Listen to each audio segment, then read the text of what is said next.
This is a brief digest of a paper which is obviously autobiographical, since it is called What It's Like to Be Good. And from this, of course, I claim that I know very well what it's like to be good. Indeed, one of the problems that I have with moral enhancement is that I thought I did know what it was like to be good until people started telling me what moral enhancement might be.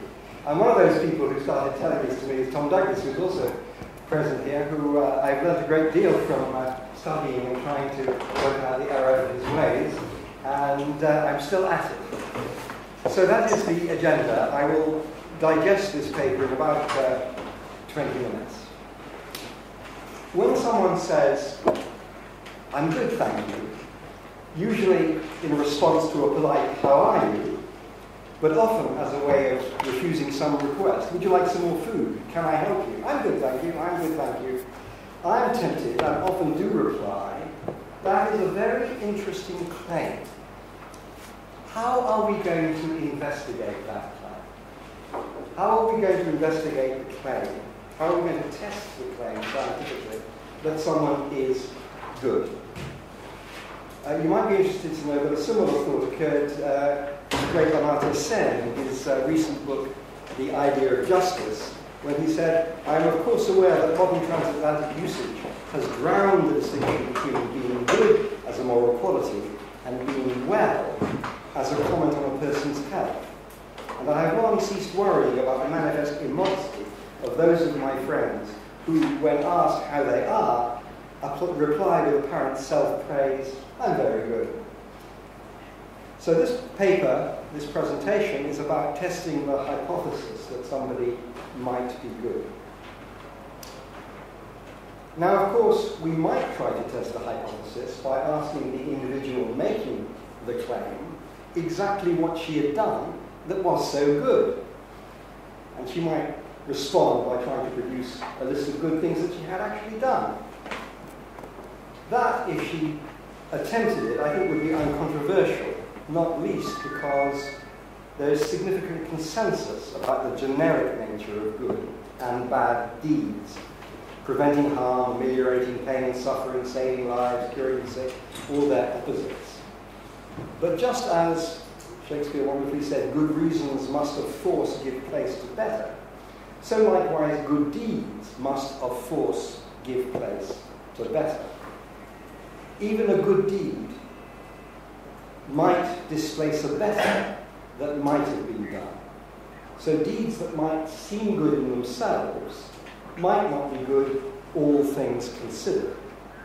Might not be moral because something better might have been, should have been, considered and actually done instead. This is one important reason why I believe that strategies for moral enhancement of the sort proposed by Tom in this room and Julian Savulidis-Pelescu and his partner, who's also here in my person, from a rather different perspective, I believe are wrong. Equally, those proposed by Molly Crockett and her collaborators recently in PNAS, the Proceedings of the National Academy of Sciences in America, I think are also wrong for related reasons, and I shall now try to explain why. I've suggested that in order to be as confident as we can about the moral success of our actions, we need to know, or rather believe, more than that these actions are well motivated. We need to know that they are for the best, all things considered. A philosopher notorious for trying to do away with moral philosophy and rely directly on feelings is, of course, Leon Kass. And I can't resist quoting from something that he said some time back now. I quote, "We are repelled by the prospect of cloning human beings, not because of the strangeness or novelty of the undertaking, but because we intuit and feel immediately and without argument the violation of things that we rightly hold dear." Now, the problem that confronts Cass, and I believe also confronts in my person and Julian Savulidis and Tom Douglas and others, anyone who wishes to cut to the chase of morality, by finding ways to decide and to act, quote, immediately and without argument, is to have a way of knowing when one's feelings are evidence of something morally disturbing, and when they are simply the expression of bare prejudice or simply an induced emotional response. The great English radical novelist George Orwell used to refer to this immediate intuition of the moral quality of acts as using a moral nose, as if you could just take a sniff and know at once by how things smell whether they were right or wrong, good or bad. In my, I think it was my very first book, now long out of print, called Violence and Responsibility, I referred to this as olfactory moral philosophy. And I rather lamented and continue to lament that olfactory moral philosophy has never really taken off, possibly because it lacks the theoretical structure that Tom and Ingmar and others have been trying to give it. Cass, for example, is disarmingly admitting that revulsion is not an argument.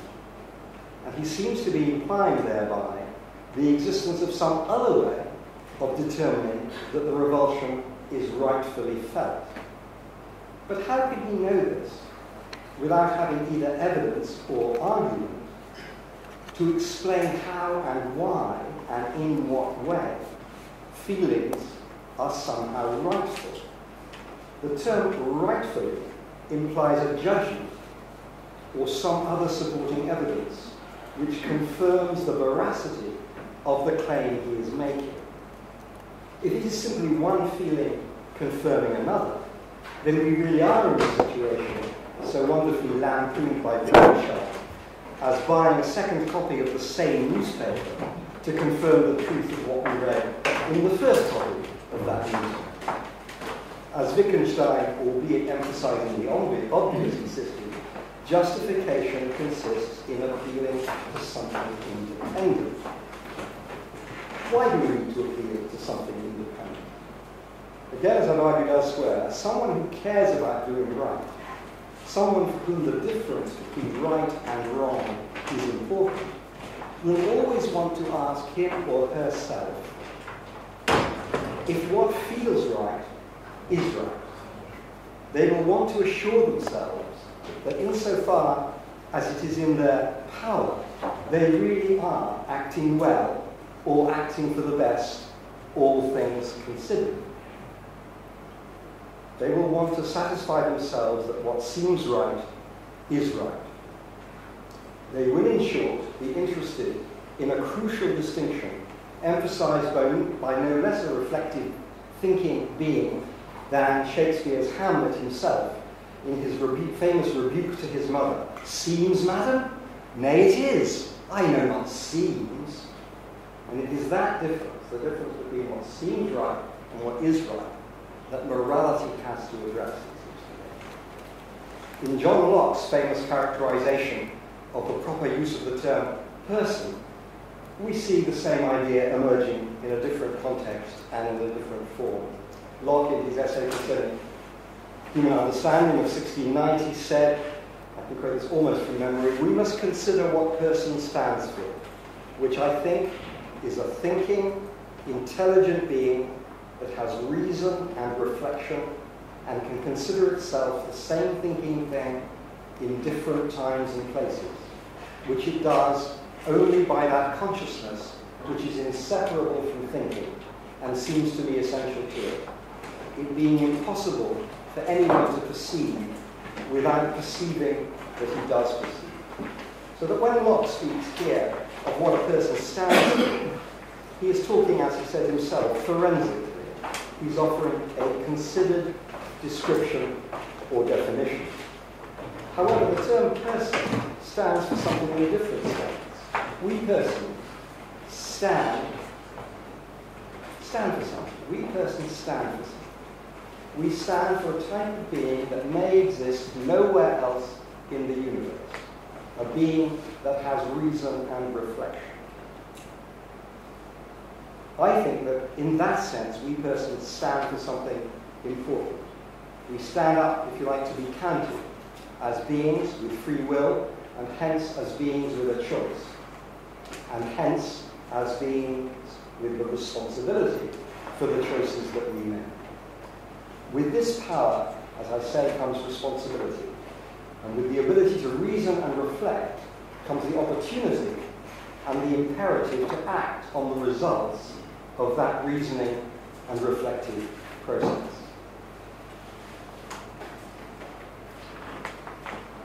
What do we need, or need to be like, all things considered, to consider all things? I suggested earlier that because even deeds acknowledged to be good, deeds that might seem good in themselves might not be good, all things considered.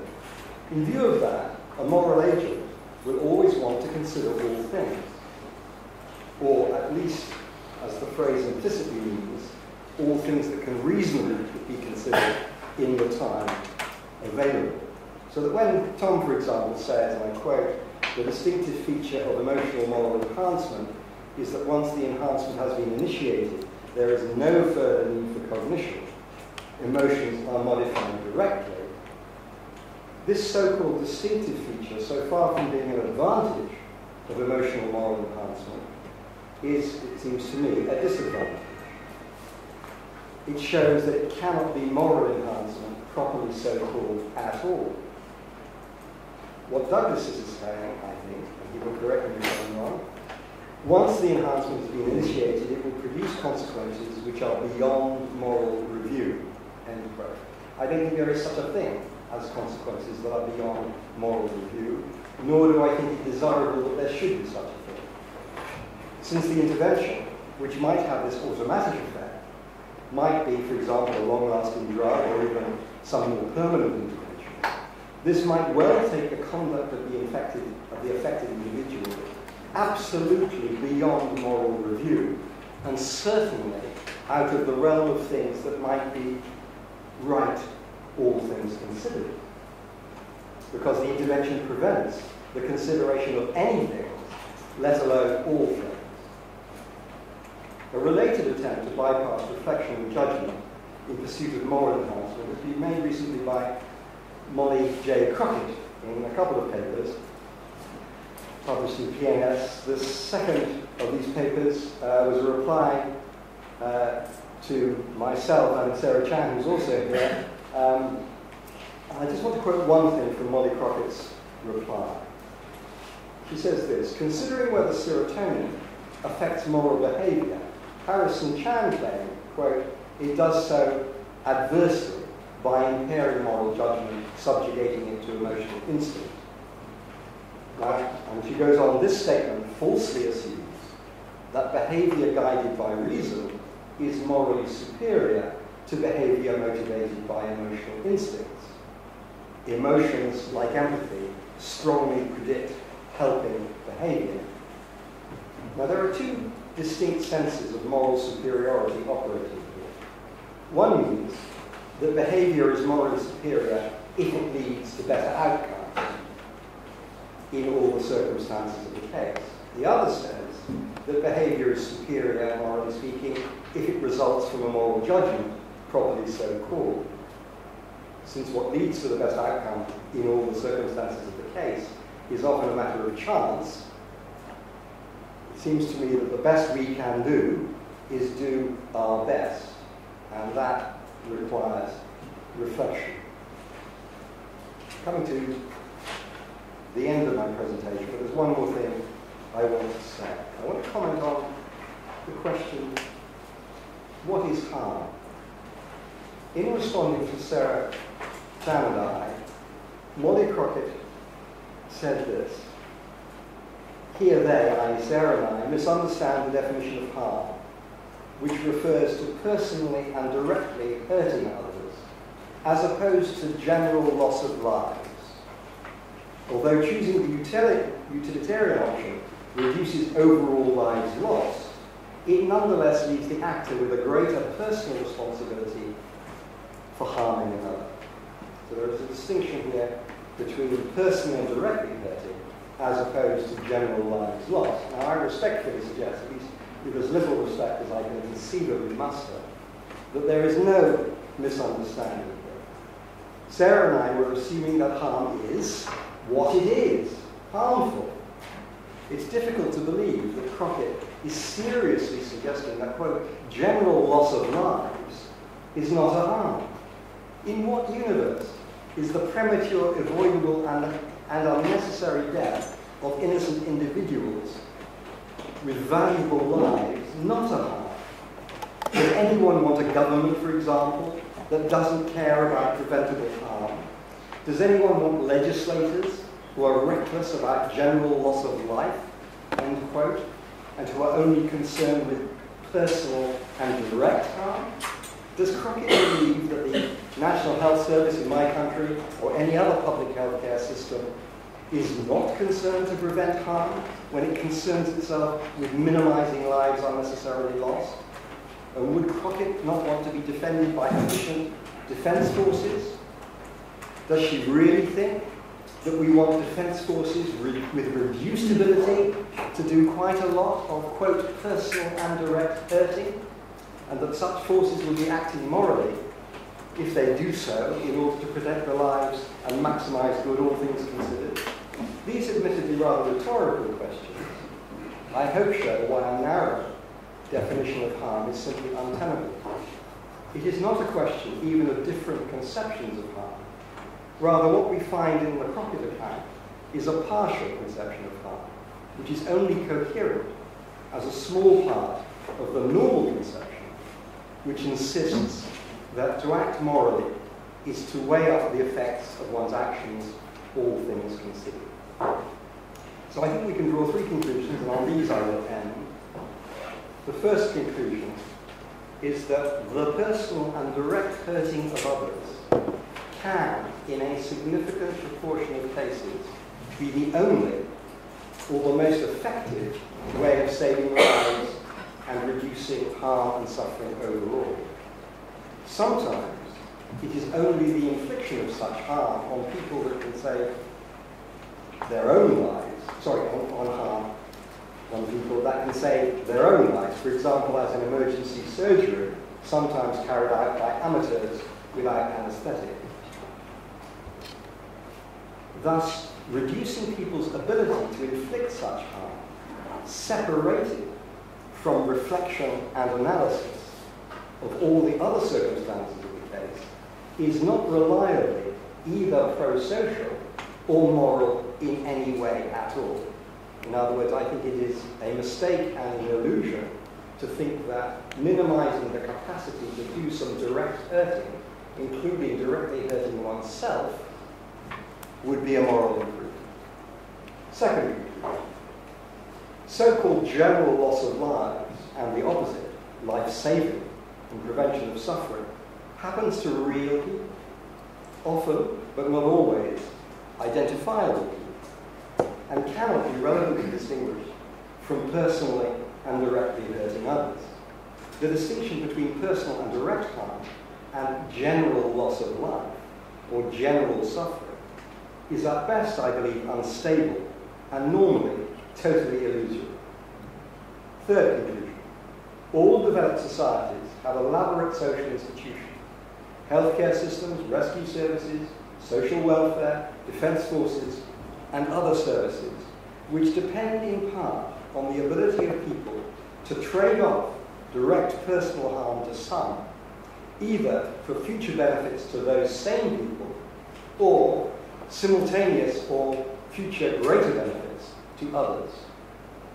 Morality does not walk one side of this street. Morality is not about, it's an illusion, and a dangerous and mistaken illusion, to think that morality is about the avoidance of the infliction of direct personal harm.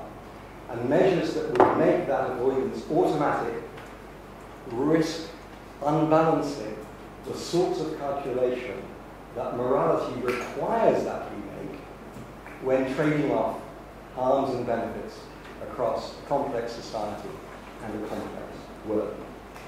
So, for all or any of these three reasons, there is, I believe, no obviously reliable moral benefit in reducing the ability of humans to sometimes inflict personal and direct harm. Since such inhibition of the ability to harm, where necessary, can be disastrous, no sane person would adopt it as a method of moral harm. So I hope I've established the insanity of at least some other people in this room. And on that happy conclusion, I will end. Thank you.